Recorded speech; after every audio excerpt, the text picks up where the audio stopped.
Member of Parliament Ganesh Mahipaul contends that Vice President Bharrat Jagdeo is bluffing the public about the procurement process. He made reference that regions must comply with the Procurement Act.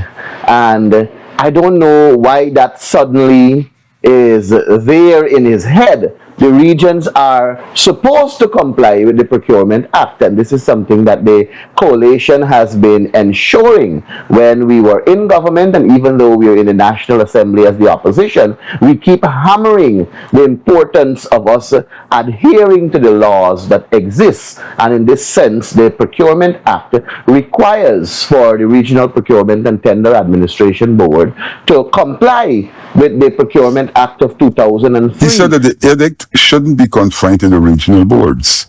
All tender boards should comply with the Tender Administration Act, he said. Procurement and Tender Administration Board, all tender boards, including the National Procurement and Tender Administration Board, ought to comply with the Procurement Act because that is the law that governs procurement in our country. He also said that they have noticed that there is departure from the Act.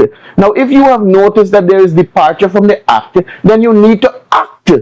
As a government, as a responsible government, you need to hold people responsible. These procurement, these tender boards that you have, ministerial tender boards, you have regional tender boards, and you have the national tender boards. He said that Jagdeo claimed to have noticed departure from the Act.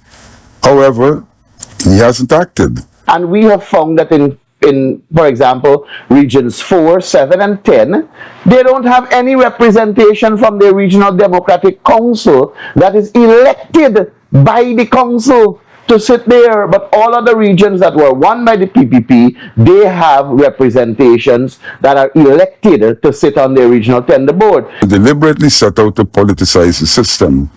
The situation is such that some families own multiple companies. There are families who name who the father has a company as one name, the son has a company by a different name, the wife has a company by the other name. We have pointed out all of these things before in the National Assembly. They did not listen to us, and now it is coming back to bite. And they're trying now to say that they did not know and they will have to correct it in a manner of which they're trying to ease the multiple complaints that are coming from across the country by people who feel as though they're being treated unfairly. The message is being told to the government. So there is a rush for damage control, according to Mahipaul. They're hearing how the system is facilitating friends, families, and favorites, and they're now in the mode of trying to sugarcoat the issue, trying to